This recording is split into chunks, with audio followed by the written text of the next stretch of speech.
Hey listeners, it's Andrea. Today, the Borg are back. Captain Picard is kidnapped, and we ask the question, are you all ready for this?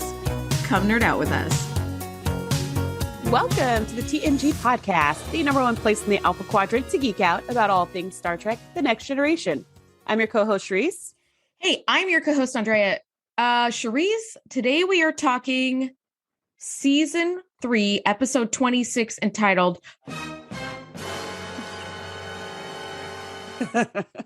Wait, no.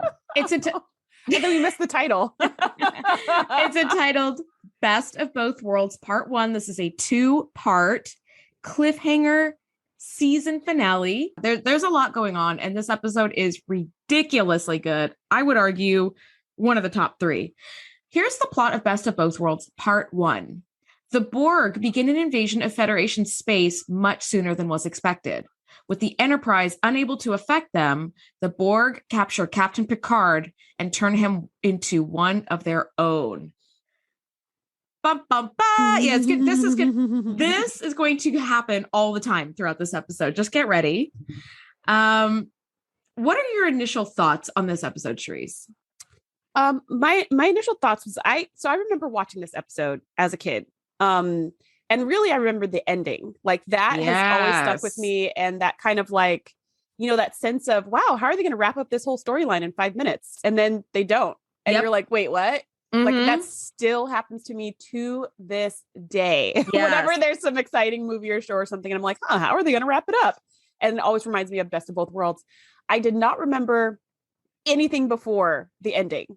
I didn't remember how they got there, what was going on, why were there Borg? I don't even know. All that we remember is like the last 3 minutes of the entire episode. Yes, I feel like that's our collective consciousness. Yeah. Like that moment of like, oh no, Picard has turned into a Borg. Like that moment was so like dramatic and everything.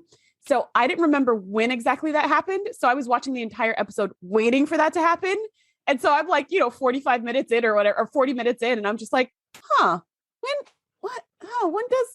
exactly? And then at the end I was like, oh, so I think this was definitely the best ending to an episode of TNG, of all of TNG, because nothing takes your breath away the way this episode does. Yes. Okay. I would say, I agree with you that it's one of the most impactful endings to an episode.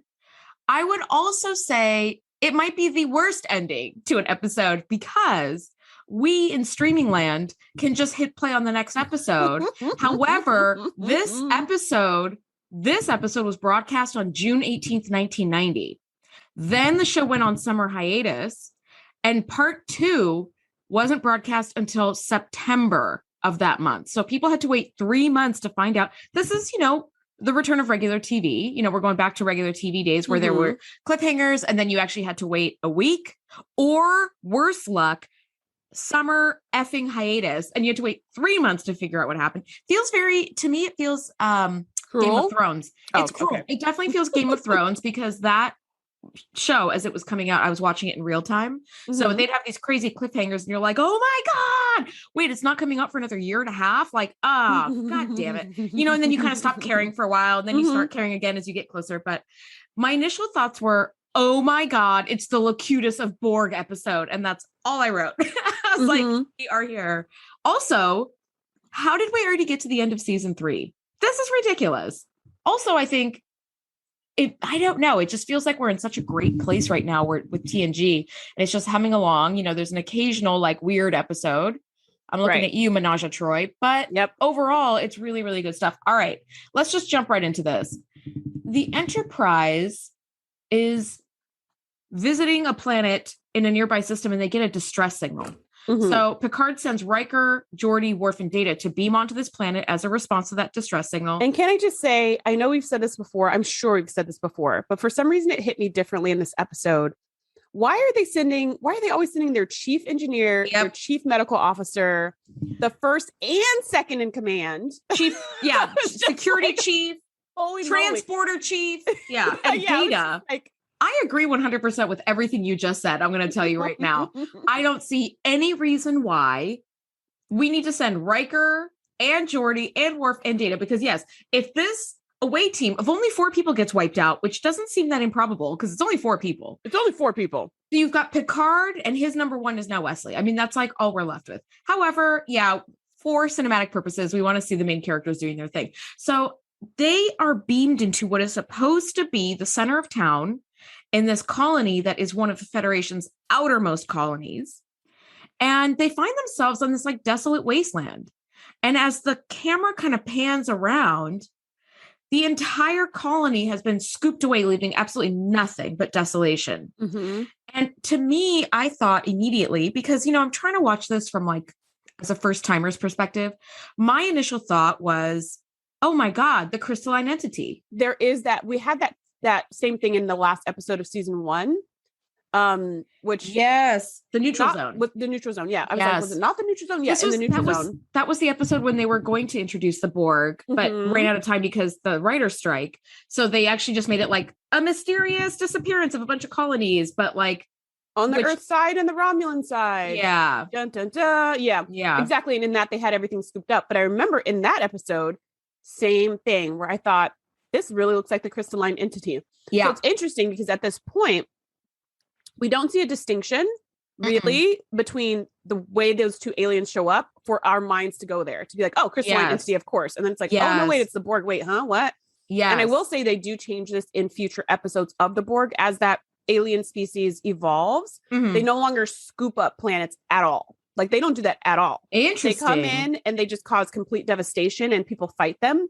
So it usually looks like a war zone. So when you come down to a colony that the Borg have taken over, you just see like weapons fire everywhere, things just totally destroyed and like no bodies. And then maybe behind a bush there'll be some random Borg and that's dead.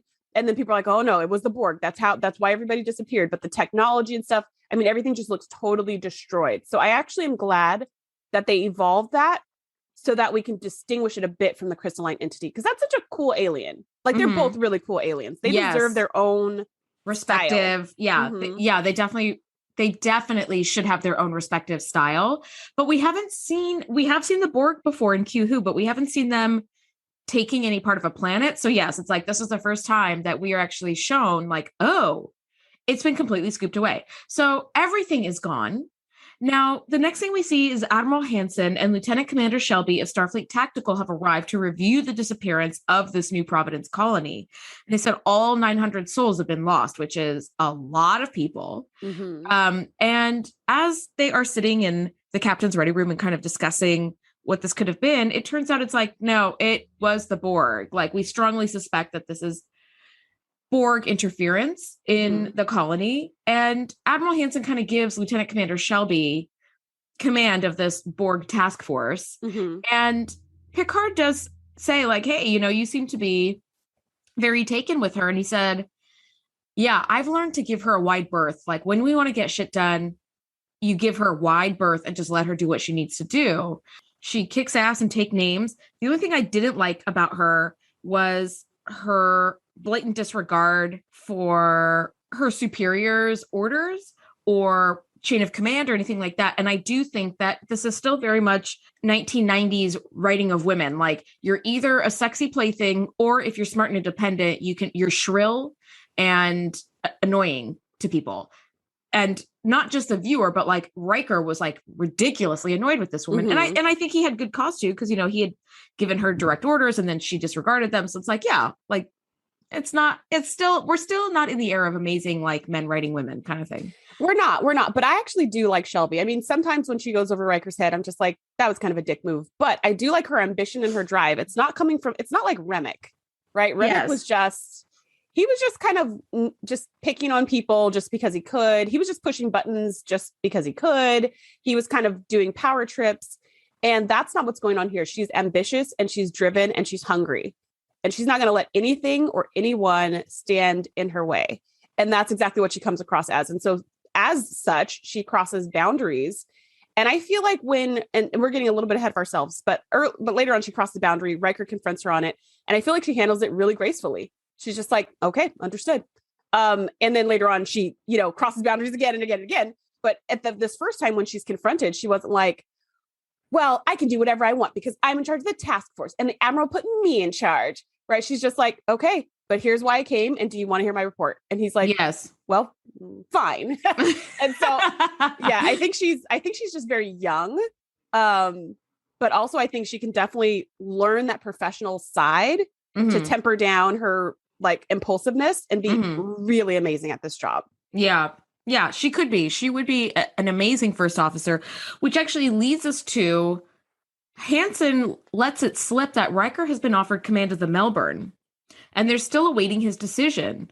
And this is the third time that Riker has been offered his own command and has like kind of waffled on just immediately accepting.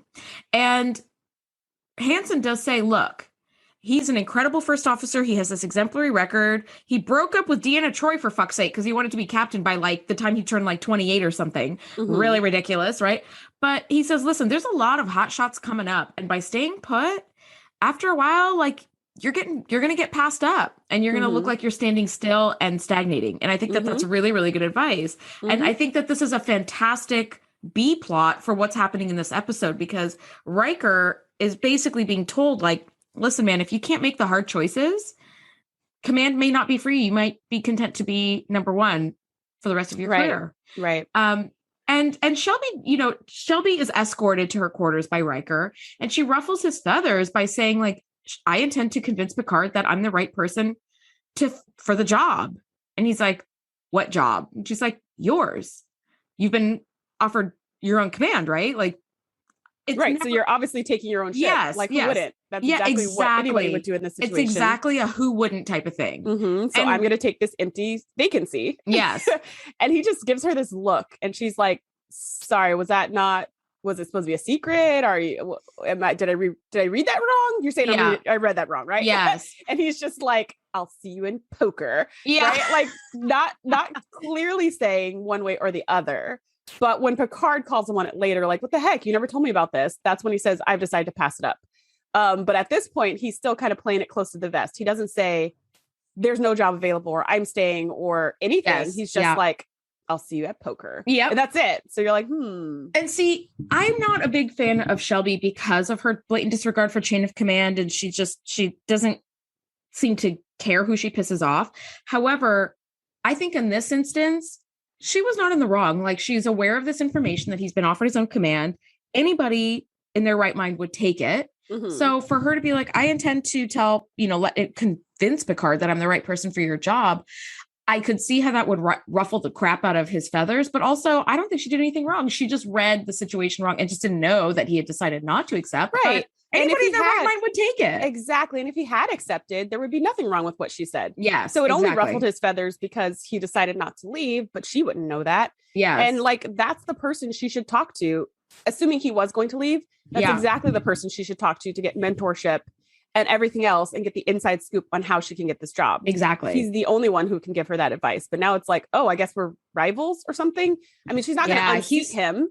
So there's nothing for him to worry about. I think he's feeling very threatened, though, because he's starting to have that internal doubt, which we'll come to in a second.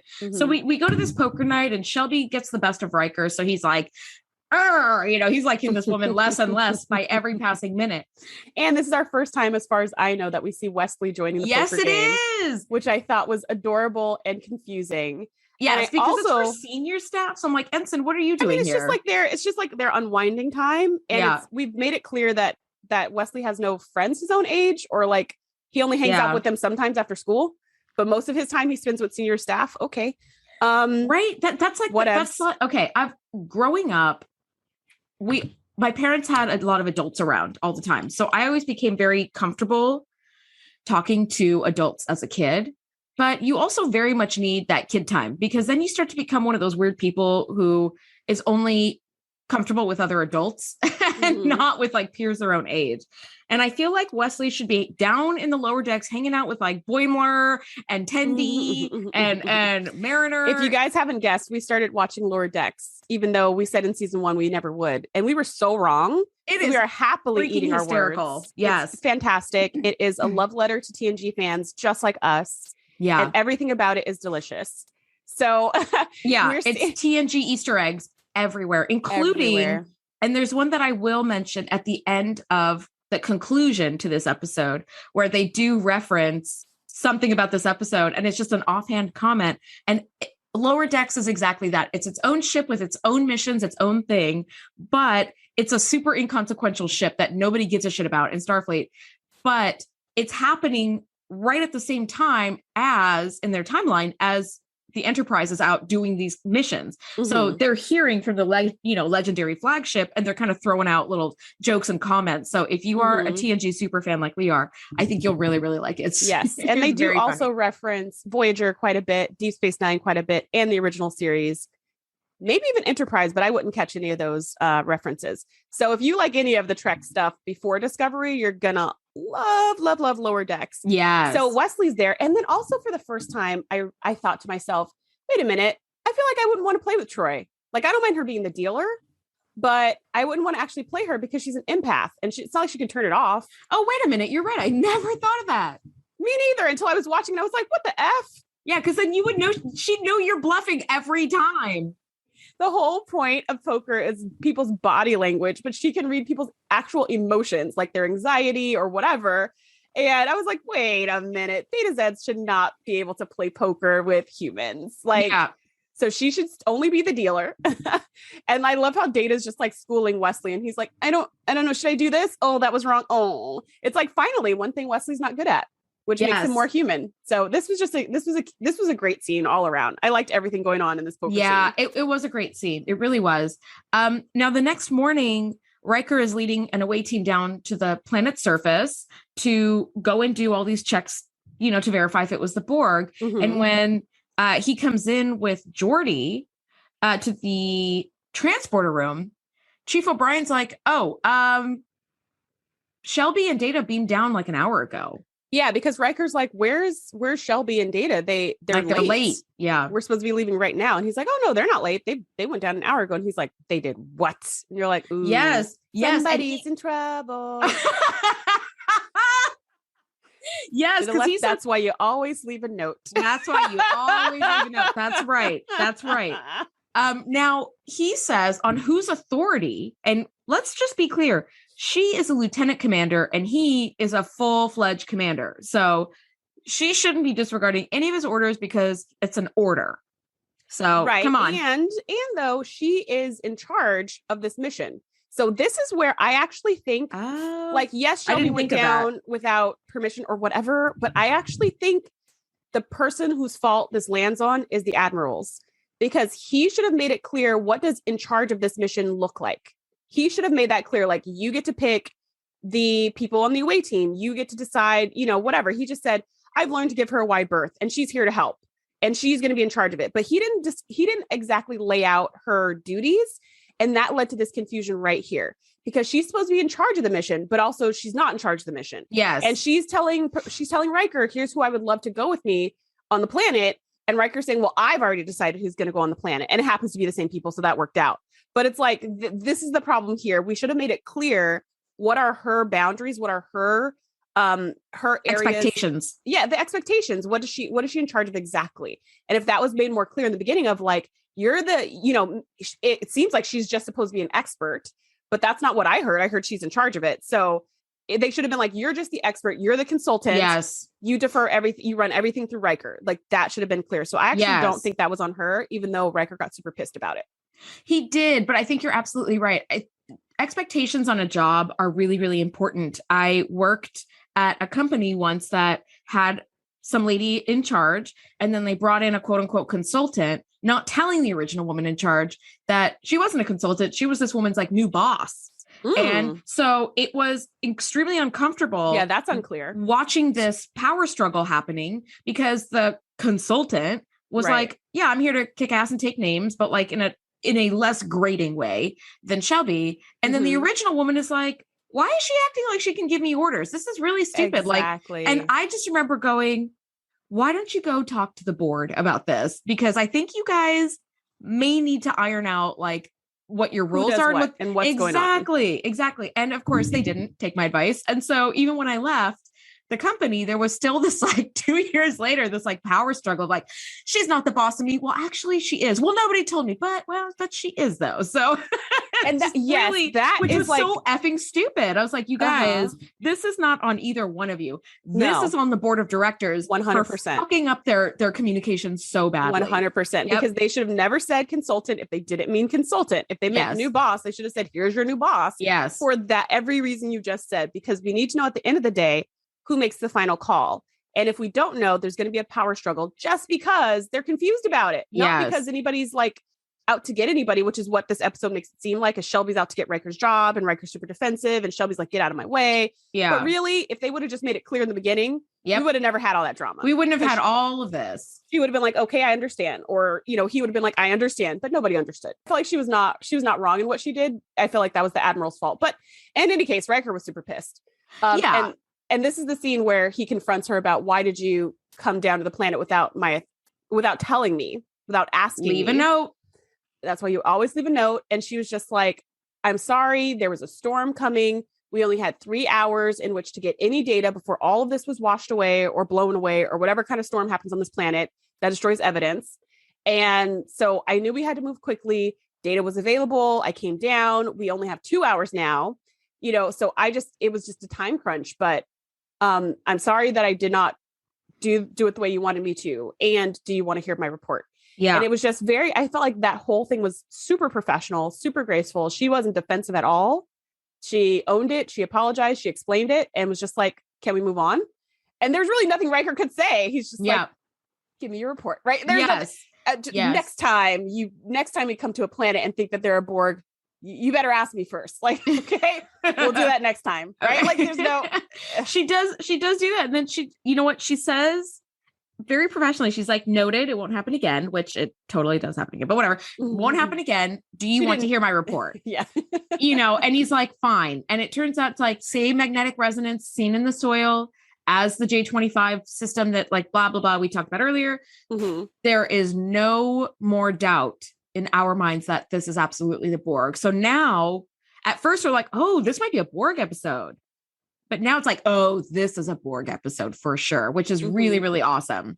And so we're like, you know, thinking, crap, the Borg are here. Right. And there's no longer any doubt that it was the Borg. And when they met the Borg were who the heck knows where, the Delta Quadrant? I don't even remember. Yes. But now they're, you know, the Admiral says the last time they met them, they were 70,000 light years away. So yeah, probably the Delta Quadrant.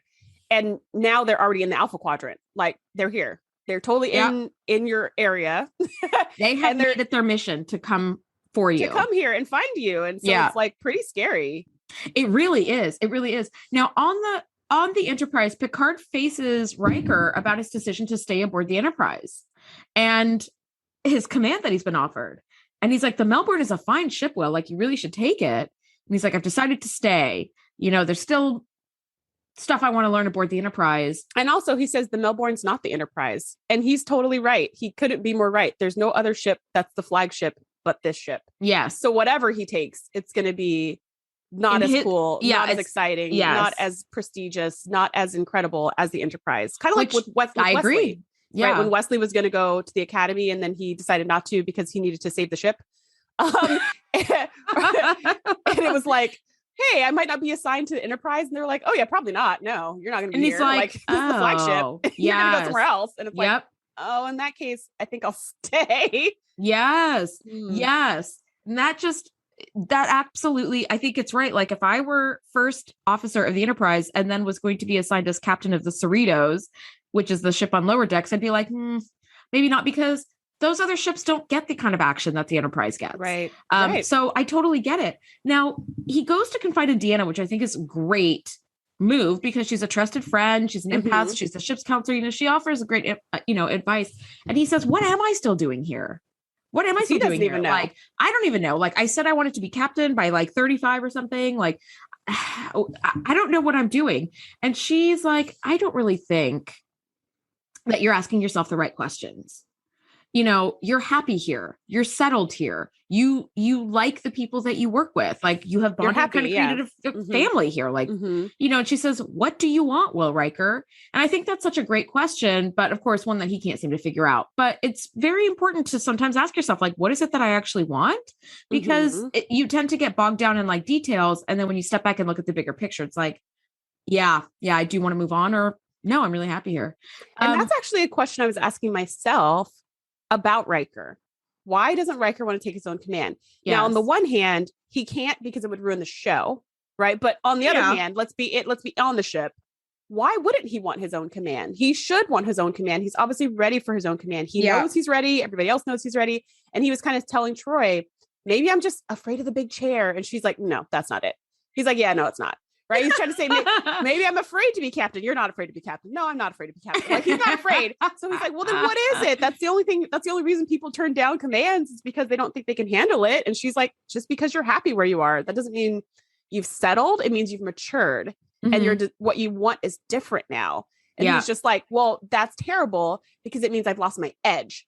Shelby still got her edge. And I've lost my edge. And it's like, Shelby is an important part of Will's decision. Not personal reflection. Yeah, exactly. Not because she is like, I don't want anybody taking my chair, but she reminds Picard and Riker of a younger Riker who was more of a hotshot and more about taking risks and like not giving a fuck. And now he's like, I do give a fuck. I give a lot of fucks. Like, yep. You know, and Shelby at one point will say like, you're always playing it safe. And he's like, when it comes to my ship and my crew, you damn right I play it safe, which is the right thing to do. 100%. Right. But he is like, you know, Will is in rank at a midlife crisis.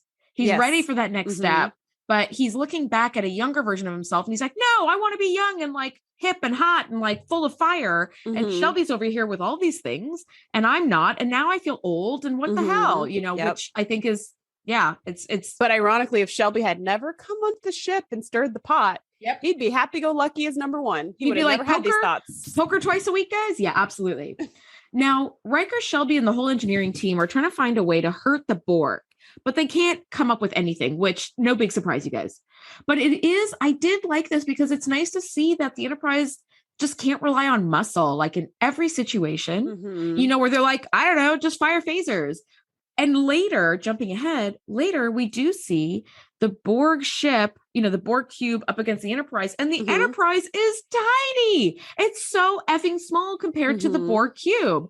You're like, good. This is a great place where like you actually have to struggle to find some solutions. Right. It's not like fighting the Ferengi again, or you're trapped in a planetary gravity well or something. Yeah, where it's an engineering problem. This is we're outnumbered 1 to a zillion. We're outgunned 1 to a zillion. And outmaneuvered 1 to a zillion because we've got nothing against these people, and they've got redundant systems. And Shelby says, according to her calculations, that the cube can take damage of up to 78% of the ship and still be just fine because of its redundant systems. It's insane. That's 80%. It can survive off of 20% of functionality. It can be just as powerful as if it had 100%. That is nuts. I don't know any system of anything in the world that 20% of it is just as effective as 100% of it, unless it's like cyanide or something. It's crazy. So that really feels like an impossible situation. And I just kind of felt like, man, I don't care how much calculations they do. Their only real option is to run, but you can't run because now the Borg are knocking on your front door. They're in the Alpha Quadrant. You can't go home. Also, even when they have tried to outrun the Borg cube, the Borg cube just keeps gaining super fast. It keeps gaining on them. They're going warp 9.9 and somehow they're fucking gaining on them. It's like, what I meant was run right now before the Borg know that they're there. Not like run when the Borg see them, because then it's too late. Because then I was like, yeah, no, you absolutely have no options now. You have none. And we learn, I don't know if this happens in TNG. I think we don't learn this until the middle of Voyager, like season 3 of Voyager. But the Borg have these subspace conduits that they go through. They're kind of like a wormhole? Kind of like wormholes, but they're Borg made wormholes. Okay. That can go from the Alpha Quadrant to the Delta Quadrant in like 30 seconds. And they have them all over like the universe. So that's how they just like pop into to systems, because they have all these like subspace conduits throughout everywhere.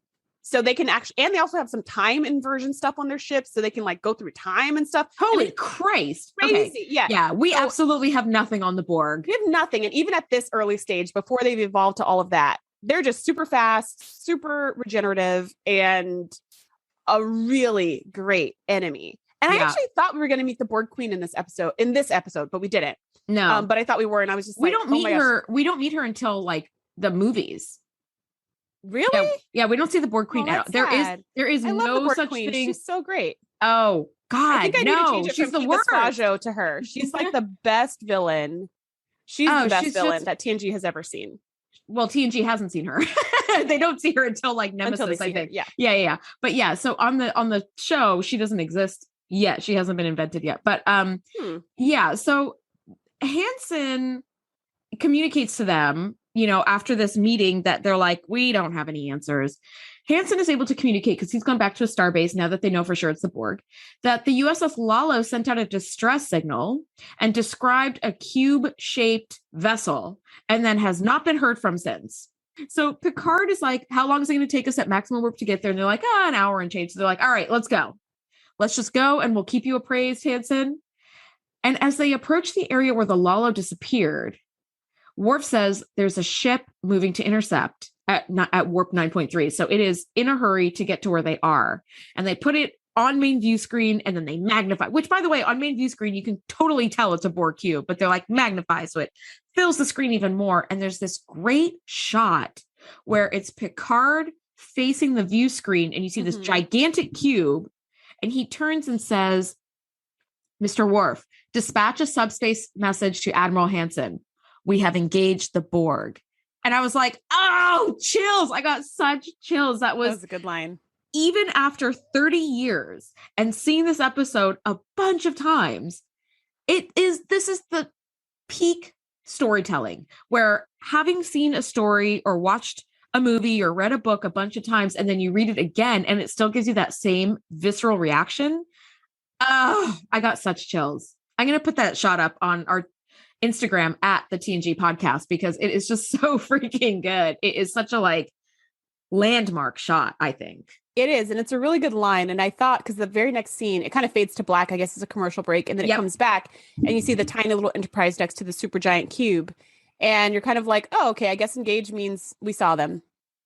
So that's it. Because engaged means we've fired upon them or we've or they're firing or we're firing upon each other, but whatever. But I mean, it's the same thing. As soon as they saw that there was a vessel, Picard's like, all right, Worf, set an intercept course. We need to check out that vessel. And he's like, they already set an intercept course for us and they're coming towards us at warp 9 point whatever.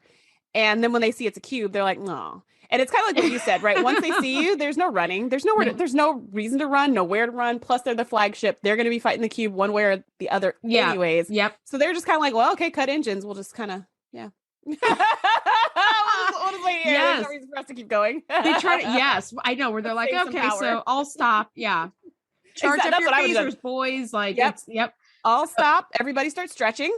Get ready for some hand-to-hand. It's going to be rough. Now, they try to hail the Borg cube, which doesn't respond. And then a minute later, the Borg actually hail the Enterprise and demand that Picard in particular surrender himself. And if he doesn't surrender himself, the entire Enterprise will be destroyed, which wouldn't it be anyway? How are they going to take Picard and just be like, thank you, you may go about your business? Of course they're going to destroy the Enterprise. But it's the first time that the Borg have specifically requested one person instead of just surrender, you will be assimilated. Which is interesting because it makes you wonder how they even know about individuality in the first place. Yeah, because they're a collective. And the Borg scan the ship and Geordi's like, let me try modulating the ship. Oh, yeah, that didn't work. It falls out for 2 seconds. Maybe they're always like, raise shields. Shields are gone. Yeah.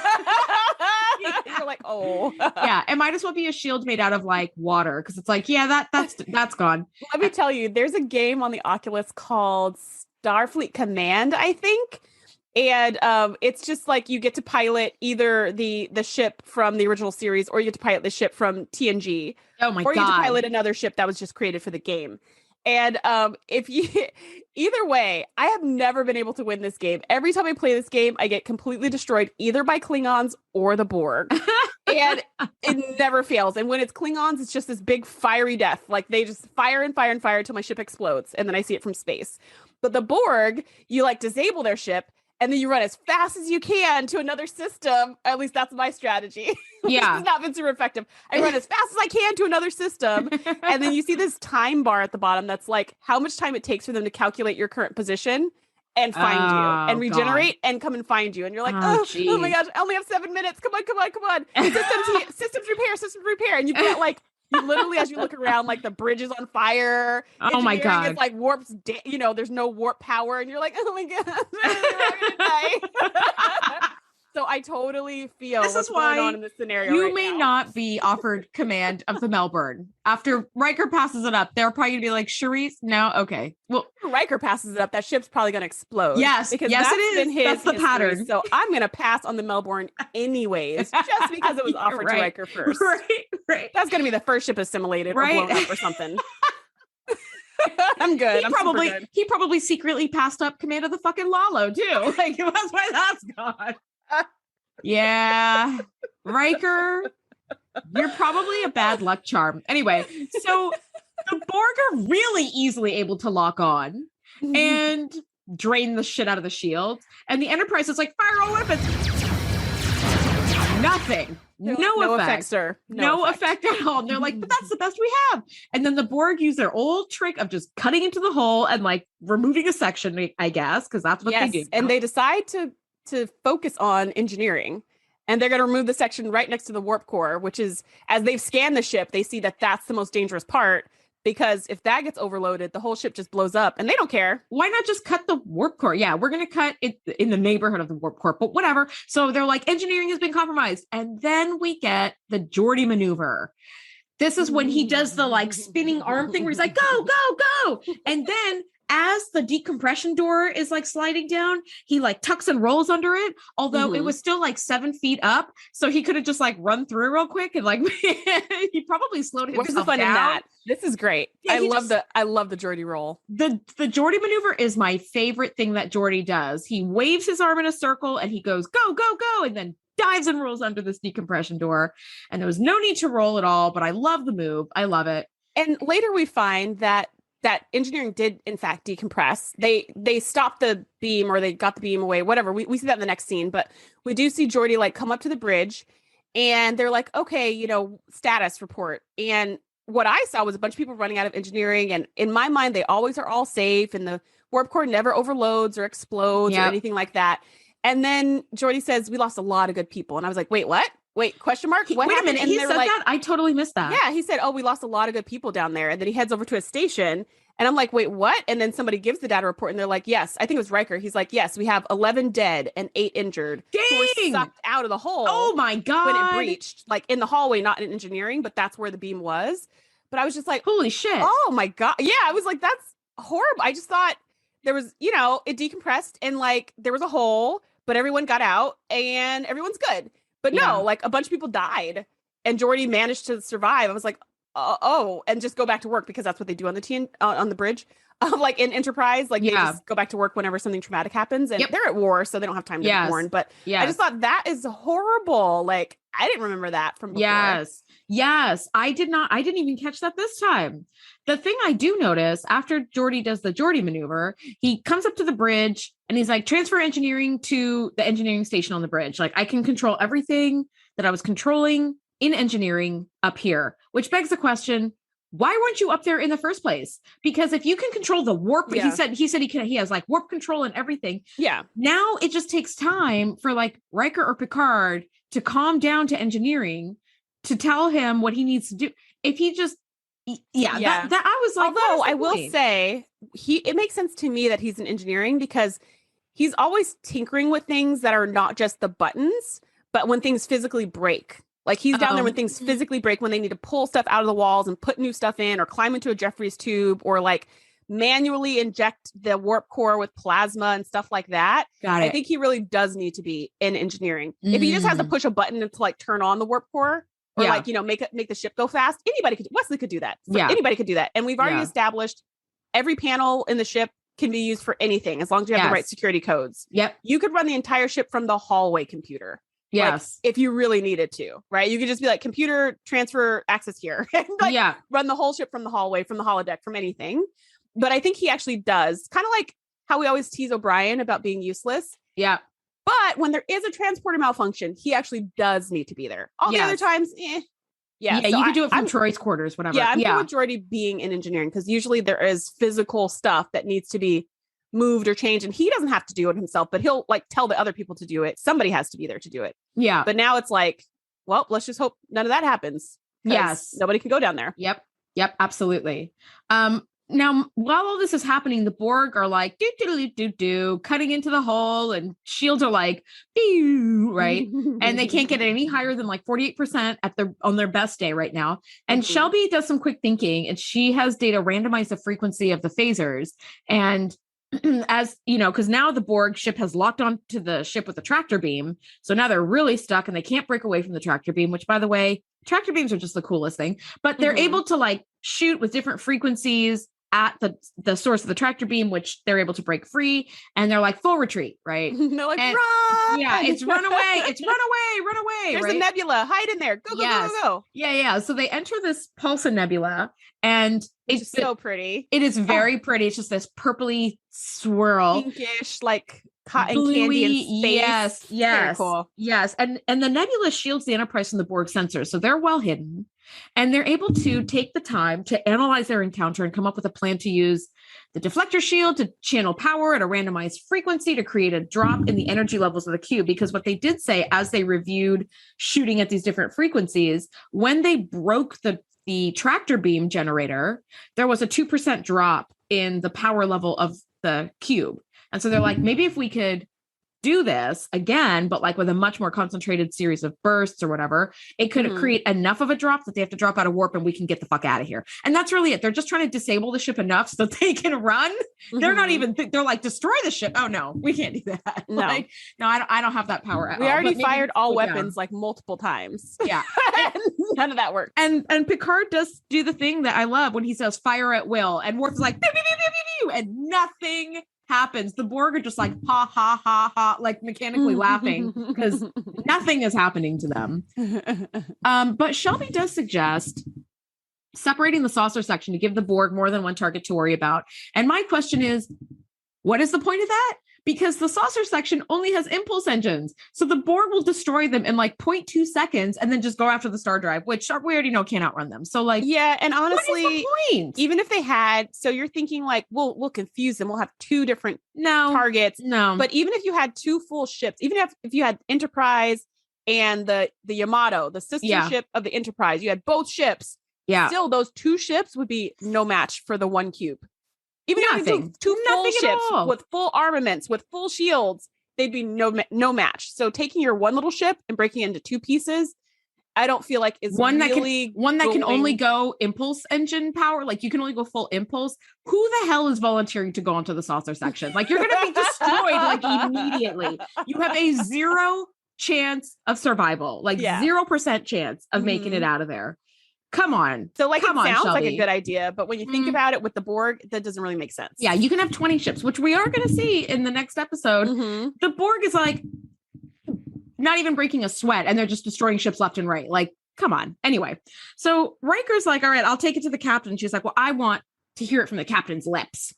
And he's like, I take all options to the captain, which, by the way, I'm not sure why the captain isn't in on this extremely important strategic meeting, but yeah, whatever. What is he doing? Yeah, he's having some Earl Grey and reading some Shakespeare and wondering what it's all about again. Yeah, you're right. He should have been in this meeting. There's no reason for him to not be there. He's never not been in a senior staff meeting. He hasn't, and there's nothing better he has to do right now. Absolutely than be in nothing. This meeting. There is nothing you need to be doing than to be at this meeting, Picard. I call this you're bad. But Riker comes to Picard's ready room and finds that Shelby has totally circumvented the chain of command and told Picard of her plan herself. And he is pissed. And I think he has every right to be upset. Yeah. You do not circumvent the chain of command. You don't. Unless Riker was going to take the option to Picard, probably, or whatever. But like, I think probably or whatever is right. I'm like, because he's like, I take all options, but then he shows up and he's like, hey, I'm just hearing Shelby's option. And he's like, yeah, I already decided that wasn't a good option. So I'm like, wait, is he really going to take that option? I'm not really sure. But in either case, what Shelby did was totally a dick move. That was a super dick move. And then Picard had the good not even sight. A great idea. No, you play. Okay. I think that you can circumvent the chain of command if something is really, really important enough. But was this that item? Was this that item that you needed? Like, you blew your hand. This on is a not going to shitty, save the ship. Yeah, it's like, what if we what if we threw rocks at the ship? Yeah. What if we throw up a smoke screen so they can't see us and get away? We're already in a damn nebula. I don't, what else do you want to? Anyway, so Picard is like, okay, both of you are dismissed. And Riker and Shelby go into a turbo lift, and he stops the turbo lift and he lays her out for this. You don't follow the chain of command. You're risky. You don't think about your crew and like all this shit. And she fights back. She calls him out on playing it overly safe, unable to make the hard calls. And she basically tells him like to get out of her way. And I think the worst part about this, first of all, you do not speak to a superior like that. But the worst part is, but I think she asked him. She did. She said permission to speak frankly. So or she wouldn't have said all that. Yeah. The worst part though, is that she's hitting Riker where it hurts, because there's a kernel of truth to what she's saying. And which that is is what what, said it. Let me tell you, when I have smacked somebody with the hard truth, that is when they get the most hurt or upset, because like, you're not ready to see this. And like, and I think we all have experience with that, where mean things to say are one thing, but mean things that are true, oof. That's or even just things that I'm insecure about. If I'm already insecure about it and someone brings it up and throws it in my face, it's a lot more hurtful, because I'm like, oh no, they've seen the very thing that I'm trying to hide from everybody because I'm so insecure about it. Yeah. So that's what's going on right here. She hit the nail on the head, but like, she just so happened to. That's her interpretation, and it just so happens to match his own insecurity. Yes, it does. He didn't have this insecurity 3 weeks ago. Yeah. He was just like A-okay in his job, but now he's all, he has to be really vulnerable. Yeah. Playing the trombone, just like doo-doo-doo, like, and then this woman comes on board and all of a sudden he's got his hackles up. And okay, the next scene that we see is one that I really love and had completely forgotten about.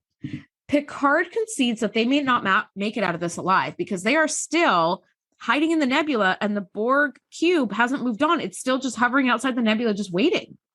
And they're like, we don't know why the Borg are suddenly so fascinated with this ship in particular, and Picard specifically, because they just randomly destroy and assimilate things. So they're like, okay, there's clearly some instance, there's something going on that we're not aware of, because they are targeting this ship in particular.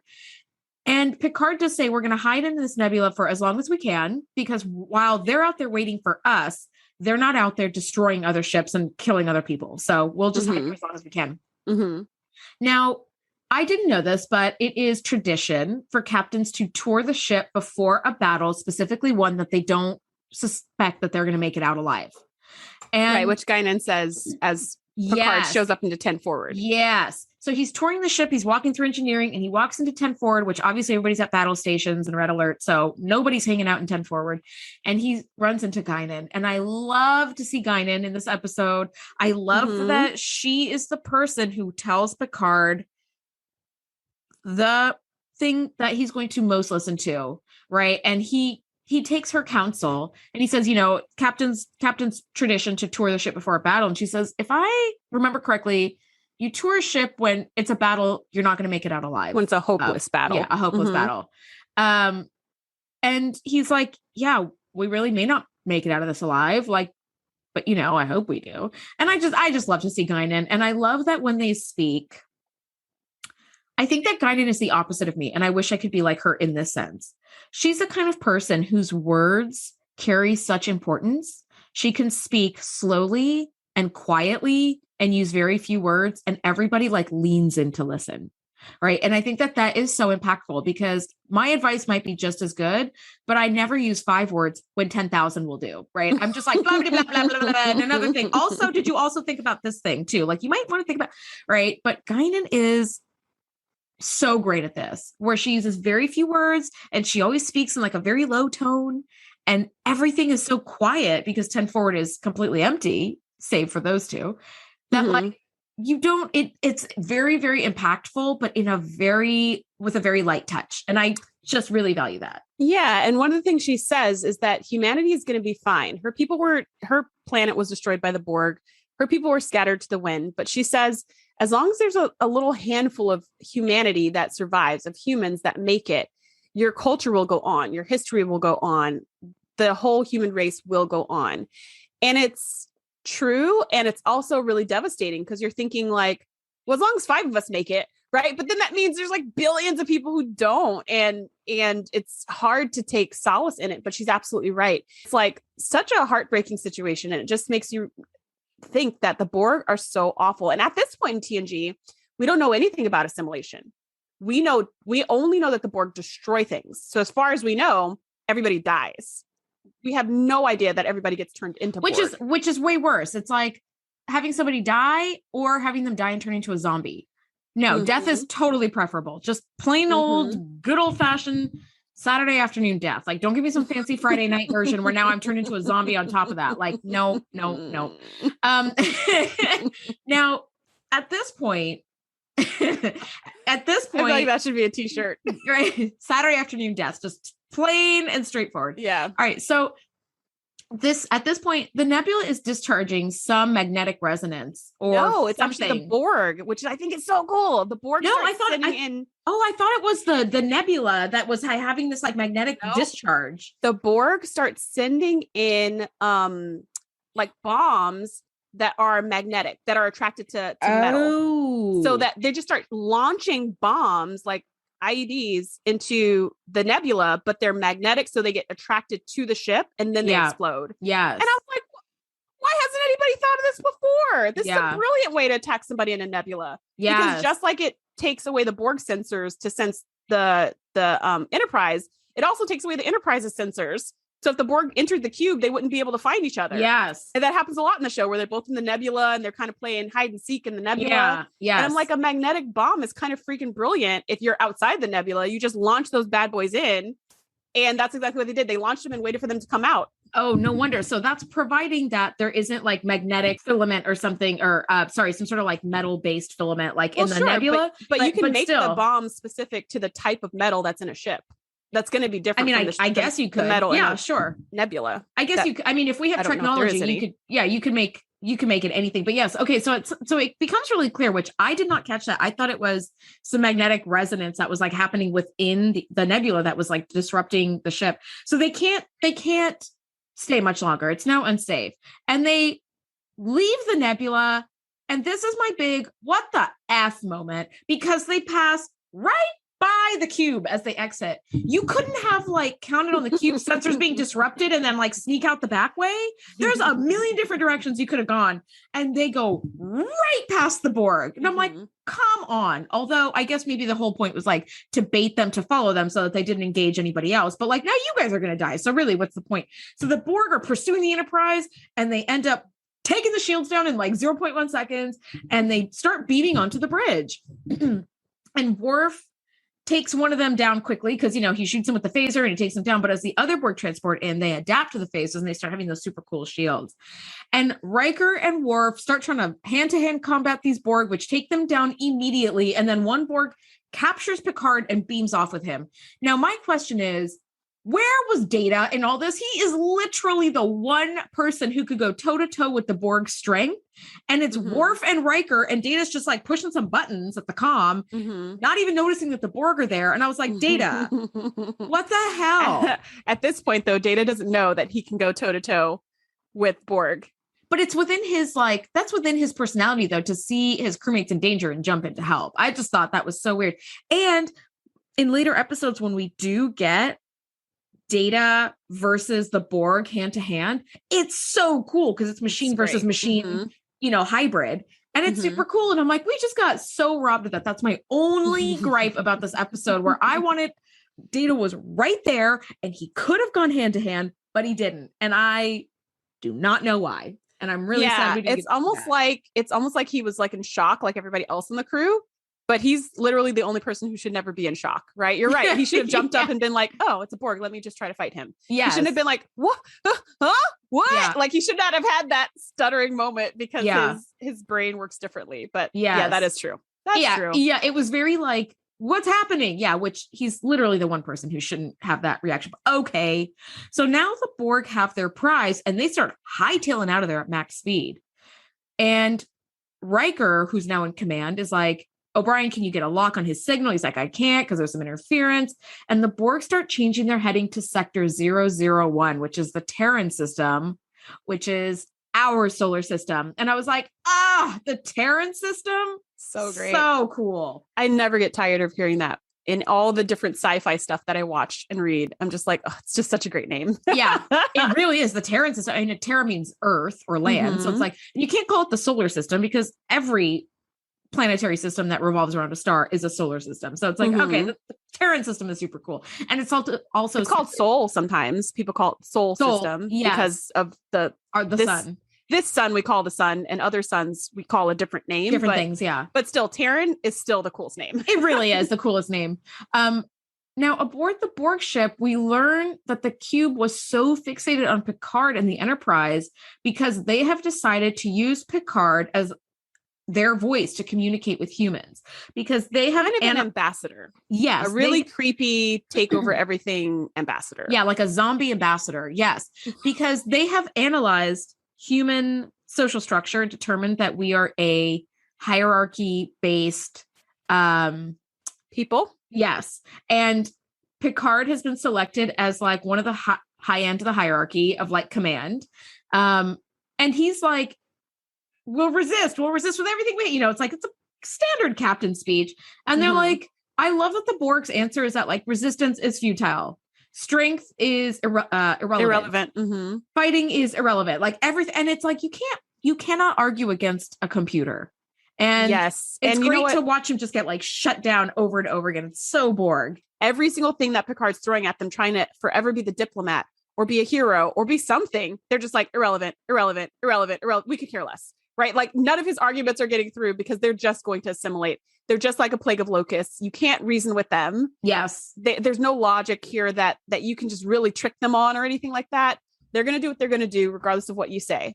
Yes. And it's got to be really frustrating because you can't even bully them effectively, right? You can't even sometimes we see the Ferengi do this a lot, right? Where they're like, you haven't dealt with us. And Picard's like, actually, I have. Get out of my way. Yes. Right. But at least they can have this kind of bluster moment of like, I'm a big shot before they get shut down. You can't even do that with the Borg. No, you can't. You can't. Of course, I don't want Picard to be captured, right? Because even watching this, even though I've seen this episode a million times, I was like, oh my God, what's going to happen? Right. Like I was getting so nervous. And yes, they're like, strength is irrelevant. Resistance is irrelevant. And they're not diplomacy wrong. is irrelevant. And it's like, oh, fuck. Like you kind of see Picard's like spirit is like getting crushed in slow motion. I was like, oh no. Now, aboard the Enterprise, they're like, we got to go get the captain pack. Bum, bum, bum, bum. And by they, it's Riker because it's always Riker. And I do have to say, he is so consistent, right? Because in that episode Times Arrow, which is like the one you and I talk about quite a bit, same thing. He's like, we got to go in there. He's always doing that. And I really appreciate that they don't change that about his character with his maturing. Yes. He still is the same guy. Yeah. Just a little bit less rash, I think. Like a little bit more calculated, but definitely still like, grab your phasers. We're heading over to the Borg team. So it's still a little bit like, wait, maybe we should think about this. But he's like, no, we're not leaving anybody behind. We're not leaving the captain behind. Get your phasers. Let's go. Yes. And I really admire that. I do admire that. And Riker has every right to do that as the first officer. The first officer leads the away missions, but now, Troy reminds him, and she's perfectly placed to remind him that he's in command of the Enterprise until the acting captain. Yeah, until such a time as they get the captain back. And in a state of war, his place is on the bridge. So he should not be going on this away team. So Shelby leads the away team, which makes sense because she's the Borg expert. Now, I don't know if you noticed this, but Dr. Crusher is part of the away team, which makes sense because there might be a medical emergency and she has to be there on hand. Yeah, and Picard got injected with something when they took him. So who knows what? He could be in medical distress. Yes, he could be. So it makes perfect sense for Crusher to be there. But I do love that the reason she was actually put on this away team is because the actress who plays Dr. Crusher, Gates McFadden, specifically asked to be in a scene where she got to fire a phaser because the doctor never gets to fire a phaser. And so they were like, oh, you haven't fired a phaser yet? All right, happy to oblige. Like, we'll have you as part of the away team. It makes sense logically anyway. And so I thought that was kind of cool that Gates McFadden got to like check that box and be on an away team with like a phaser. And I want to shoot something too. Yeah. And they were like, okay. Oh, I would have. Yeah. I would have been like, I want to be number one.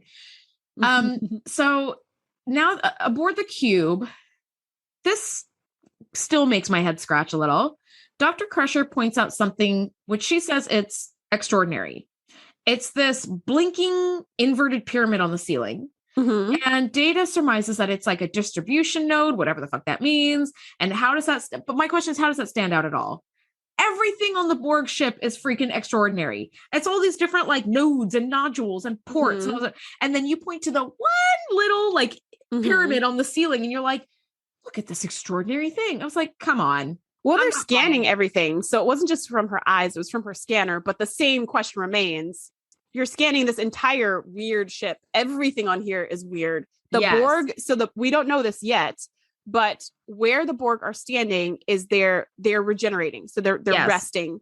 Yeah. They're in a resting state. But their actual spot that they're standing is an alcove that's built for them, that's connected to them cybernetically. Yeah. That is dope. We don't even know that yet, but like that alone, that's the first thing you scan. Should be like, what? These Borg are what? They're like awake, but they're not awake, but they're taking power from the ship, but they're like that alone should have taken so much, especially as a medical doctor, so much more interest than the random pyramid on the roof. Yeah, but whatever. It's a distribution node. But it ends up being incredibly helpful because it's a power distribution node, which means it's how they spread power evenly throughout the ship. Yeah. So their thought is, well, if we disrupt the power, maybe that will distract them because they're going to have to repair the power in this area. Mm-hmm. So if we disrupt enough of the power flow, maybe it'll be annoying to them.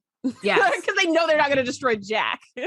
Yeah. So I like that Beverly says, what if we look at this from the mosquito's point of view? If we take out just a couple of these, it might be enough for the Borg to stop and scratch at it and like slow down and get out of warp, because the Enterprise is like, we only have a couple of hours at this speed before we like blow out our warp and I think at this like, point they have 29 minutes or something. And so they were like at the edge of that gap of how much time they had to be chasing them at warp. So like, you guys have to slow the ship down so that we have enough time to rescue the captain. Otherwise, we're just going to lose them. Yes. And they're like, okay, well, let's keep an eye out, and see what we come across with. And over at the Enterprise, Riker is suggesting that Admiral Hansen use all the defensive capabilities they have to protect Earth.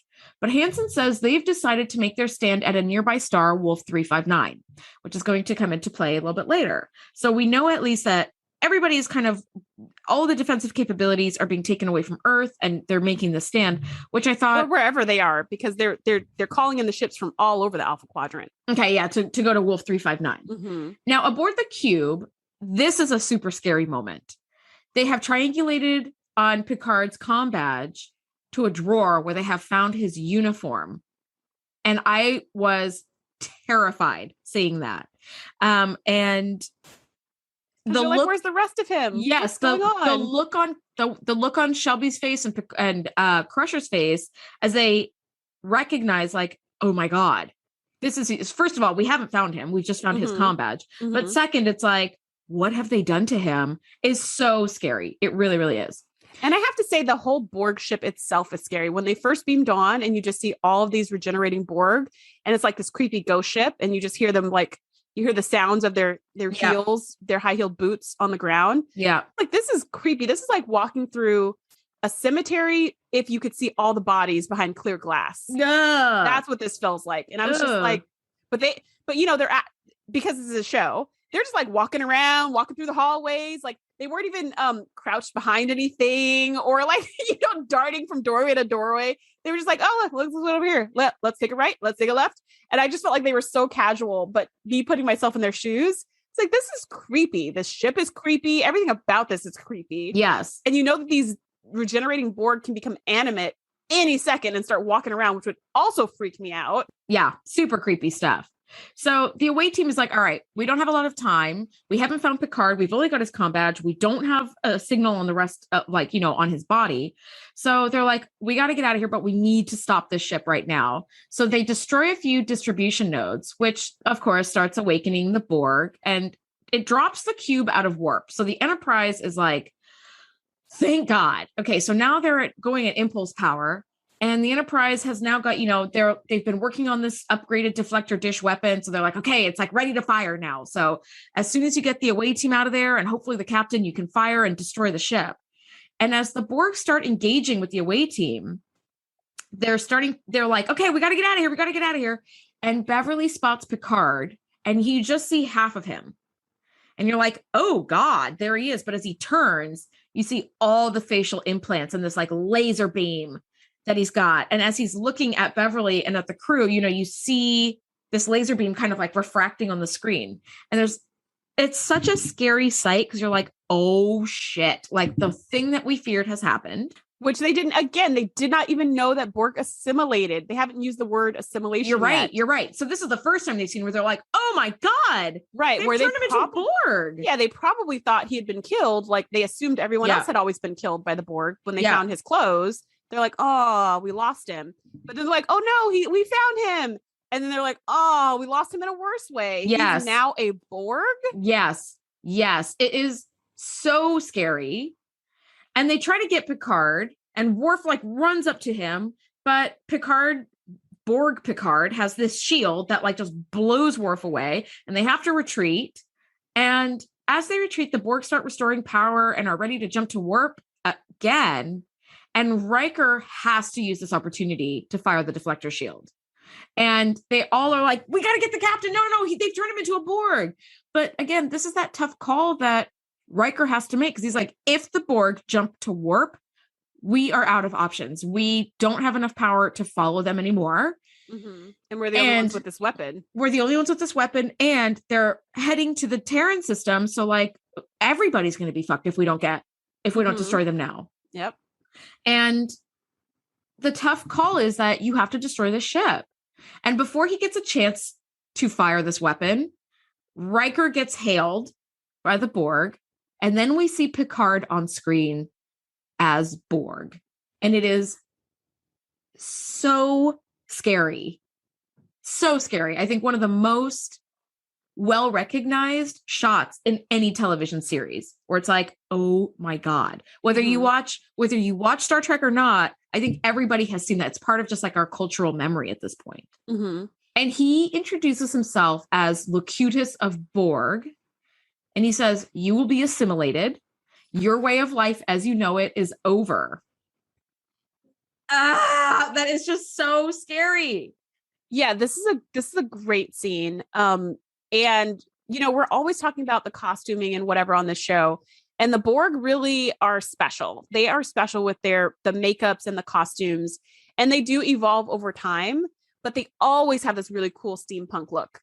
And seeing that on Picard is just so cool. Like, it's so cool. I mean, he looks totally Borg, but he still looks like Picard. They didn't cover his entire face. They just did a little bit of augmentation so you can tell who he is, but you can also see he's totally different. And his mannerisms are different and everything's it's not him. It's him and it's not him.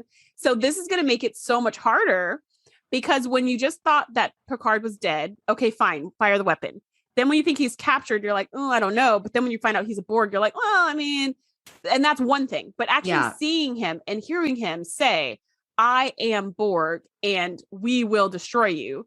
You're like, oh, man, now he's actually the enemy. You're confronted with the truth and the reality that it's not just his body, it's also his mind that's been altered. Yes. And you're just like, what are they going to do? He's not going to fire on his friend. He's not going to fire on his commander. And you know how much Riker loves and like admires and sucks up to Picard. Yes, it's so scary. As Picard, who's not Picard, he's Locutus of Borg, is saying, you will surrender. Resistance is futile. Everything that you've known about your life is now over. I want to play the sound bit because Riker now has to make that hard call. And he says, Mr. Worf, fire. And the music is so suspenseful. So I've got this little clip I want to play because talking about it just doesn't do it justice. Mr. Worf, fire.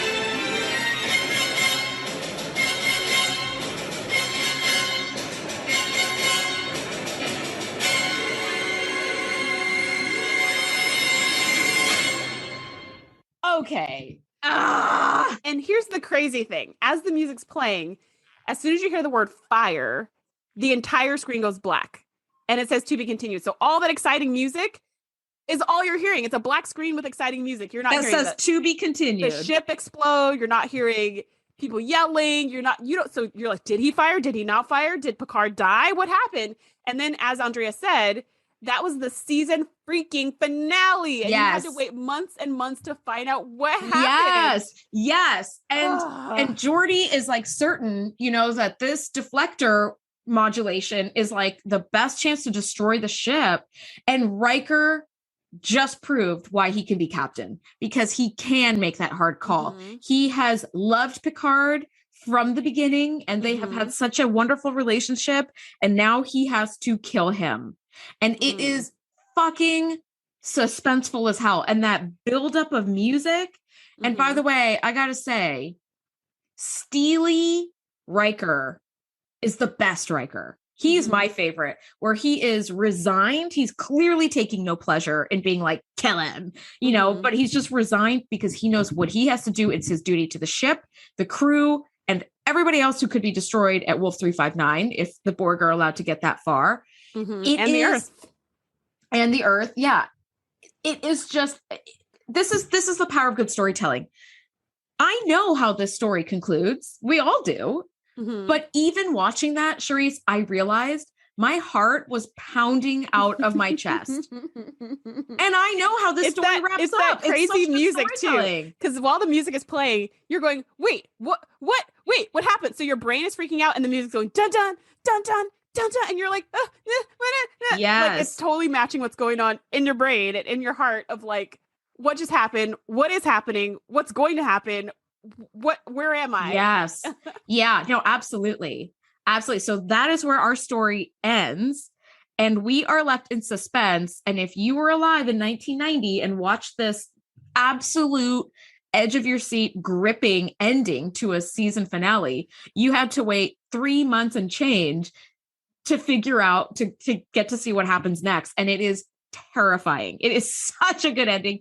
This conclusion, by the way, has been widely accepted as one of the best cliffhangers in television history. I can see that. See that. It's exactly the how are we going to get out of this situation? But like a lot of shows, and they usually do this for sweeps. They usually do a two-parter where one of the cast members you think is going to die, and they usually do this for sweeps month. And then when they come back after sweeps, you're like, okay, I want to watch it again, and then that's how the show gets picked up again. So it's usually not for a season finale because you never know if a show's going to be totally picked up after the season ends. So people don't usually end on cliffhangers for the entire season because they might never be able to finish that cliffhanger. However, you see it quite often where one of the main characters gets shot or blown up or who knows what, and you're not sure if they lived or died until you come back for the season. And then you find them in the hospital or you find everybody at the graveyard. And that is very, it's anxiety inducing, and it also does hook you so that you want to watch the show again.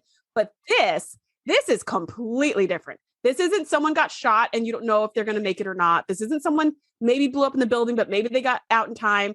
This is toe to toe, mentor, mentee, friends facing off, about to kill each other. Yep. And, one has turned into an evil Borg and the other one has to give the order to fire. This is a totally different scenario. This is like, this is not the same as some random bad guy. No, not at all. Not at all. That crescendo of suspenseful music told the whole story of what we were all feeling, watching this. And I remember watching this as a kid when it came out on television, like that when it aired. And my dad and I were watching it because we watched every episode of Star Trek, and we both were like, oh my God. Right. And it was just such a, this is the kind of show that when you're watching it for the first time with some friends, or there's somebody else in the room that's watching with you, that's when you look at each other and you go, ah, right. Because there is no knowing what is going to happen. You have no idea how they're going to solve this problem or get out of this, where like Riker or Picard or both don't end up dead. It's just really, really great storytelling. So as we wrap up, what are your final thoughts on this episode, Shereese? My final thoughts were that I agree, this was probably the best cliffhanger in all of TV history that I've ever seen. It definitely has stuck with me. I remember watching this episode as a kid, and I remember the feelings that I had as a kid of like, what? I can't believe I have to wait all this time. Yes. I remember telling my parents, like, I can't believe it, telling them all about the episode, and now I have to wait and I don't know what's going to happen, and all the anxiety, especially as a kid. As a kid, like, waiting is just Oh, it's the worst. 1,000 times longer than it is in reality. So months and months. Oh my goodness. It felt like years of waiting for a resolution. And I also remember how excited I was to watch the resolution. It was like a make popcorn, everyone get around the TV kind of moment. This was in the 90s without cell phones. This was the unplug your phone from the wall so nobody calls to disturb you kind of moment. Not even kidding. That's totally what it was. Everybody was like, turn the ringer off on your phone or like take the plug out of the wall, because people were having watch parties for this. Like not in the Netflix sense, but like people were coming. Netflix. There was no such thing. There were no watch parties as we know them now, but like people were actually getting together, ordering pizza, getting popcorn together, and taking the damn phone off the hook because of how important it was to watch this like ending. Oh, so good. And the next episode may be better than this one. I think I like the next one better just because that one has all the action. That one's like, oh my gosh, what's going to, that has all the action. It's all the stakes. This one didn't have any of the action. This one had all the buildup. This one had all the backstory. This one had the best ending though, where you're like, I mean, it sticks with you. Yes, it really does. My final thought on this episode was that it had everything. It has the Borg. It's got Riker drama. It's got the Geordi maneuver. It's got a beautiful nebula. It's got Guinan Council time. Like it had everything. It's got Troy being awesome. Actually super helpful. Yes. But I think, Shereese, the only way that we can see this episode out is with an epic song from our friend and sometime contributor, Chris French. Thank you guys so much for listening. We'll see you next week. Frenchie, take it away. Yo, Locutus here. Want you to know that resistance is futile. And if you don't believe me, man, you better listen up. So we're flying through space and we're bored as hell. So listen up, all you humans got a story to tell. So we looking for Starfleet, gonna drop a downbeat. Let the people know to put the word on the street. Hey, step one, better get us a captain. Someone that they trust so we can get him built in. Step two, in case you don't have a clue, get my Borg tailor to pretty up his costume. Step three, look at everybody flee, cause the Borg's on the bitches and the bitches are on me. Oh shit, that was easy, not that hard. Scooping up a bald-headed bitch named Picard. Now we know what he knows, strategies for Kino. Buckle up your meat sacks, it's El Nino. I'm Locutus and I'm a straight sus. All you bitches step down or I'll make a big fuss. E is for enter and P is for prize. Y'all gonna feel the burn of my laser red. Cause I'm a Borg motherfucker, cruising in a big Cause I'm a Borg motherfucker, looking for the space. Cause I'm a Borg motherfucker, I am Locutus. Cause I'm a Borg motherfucker, so try to get through. We're gonna add all you fuckers to the hive collective. All your little efforts gonna be ineffective. Everyone joins cause you know we're not selective. Gonna give the whole human race a new perspective. Hey Riker, I know you got tactics. Maybe you should focus on a good chiropractic. Here's something I've been trying to say, but I could never tell you, so now I'll have my way. Hey, you know your girlfriend, Counselor Troy, well, I've been riding that daily like a rodeo and cowboy. Yeehaw, motherfucking Beta says she'll be probing y'all's mind while I'll be probing her bed. No, we don't pay attention to your little border zones. We'll be going where we going, cause we got some big ol' fat bones. Getting laid with artificial hormones. Yo, homies, let me hear it from my drones. We are the Borg, and we do insist you'll be in the morgue if you all resist. Cause I'm a Borg motherfucker, cruising in a big Cause I'm a Borg motherfucker, looking for the space. Cause I'm a Borg motherfucker, I am Locutus. Cause I'm a Borg motherfucker, so try to get through this. Gotta go to sleep, it's time to regen. Then I'm gonna wake up and have you all begging. Know that ain't my brother, but I'll tell you that we are kin. Chilling on the path of our queen while forcing you. We got some shield deflectors, stepping on your balls from whatever sectors. Don't even try to run, cause we pro collectors. The only thing I need is an erection inspector.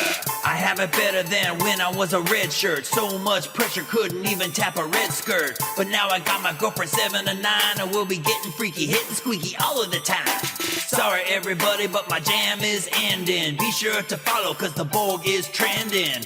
Oh look, the sauce are separating. I better end this so I can get back to me. Cause I'm a Borg motherfucker, cruising in a big Cause I'm a Borg motherfucker, looking for the space. Cause I'm a Borg motherfucker, I am Locutus. Cause I'm a Borg motherfucker, so try to get through. Cause I'm a Borg motherfucker, cruising in a big Cause I'm a Borg motherfucker. looking for the space Cause I'm a Borg motherfucker. I am Locutus. Cause I'm a Borg motherfucker. So try to get through this.